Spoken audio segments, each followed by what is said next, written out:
अप्रैल को पहलगाम में जो हमले हुए थे, आज हर वो एक माता, हर वो एक बहन, हर वो एक पत्नी गर्व से कहती है कि हाँ, हम आज ऑपरेशन सिंदूर का हिस्सा हैं। मैं बिल्कुल बेचैन सी आंखें, मैं ये कहना चाहती हूँ कि जो बॉर्डर पर जंग लड़ रहे हैं, उनके पीछे कौन लड़ रहा है? उनके पीछे आप सभी मात्र शक्तियाँ लड़ रही है। तो केवल वो वहाँ नहीं लड़ते हैं, हम यहाँ पर उपस्थित होते हुए भी ऑपरेशन सिंदूर का हिस्सा है, क्योंकि हम लगातार ये देखते रहती हैं कि हमारे पति की तैयारी है, अभी तो आग लगाना बाकी है। वंदे वंदे।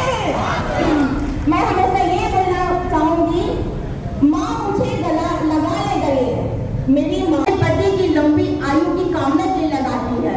सिंदूर है, मुझे मेरे नाम को बताने की जरूरत ना पड़े, मेरी नाम को मुझे बताने की जरूरत ना पड़े, ऐसी पहचान करना बाकी है। तो मैं आप सभी से निवेदन करती हूँ कि आप जहाँ पे भी हैं, जैसे भी हैं, हमारे राष्ट्र की, हमारे देश की, हमारे छत्तीसगढ़ की सभी भी आपको प्रेरणा करती हैं। यहाँ पर बैठी हुई समस्त महिलाओं से मैं निवेदन करती हूँ कि वो घर की चार दीवारी में रहते हुए भी हमारे ऑपरेशन सिंदूर का हिस्सा बनती है। और मैं चाहती हूँ कि सभी महिलाएं, अब पूछो मेरी मंजिल कहाँ है, ना पूछो मेरी मंजिल कहाँ है, अभी तो मैंने चलने का इरादा किया है।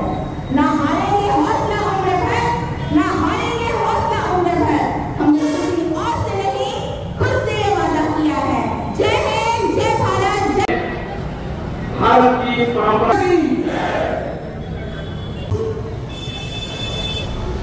माँ और बहनों के सिंदूर का उठा दिया गया, उसी दिन ये कसम खाया गया है कि हम अपने शौर्य से उसका बदला लेंगे।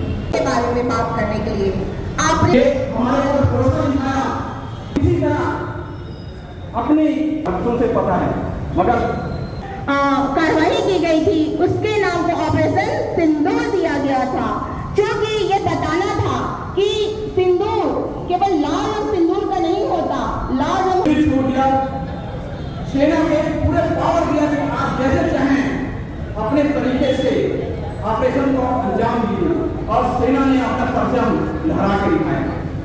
तो मैं उन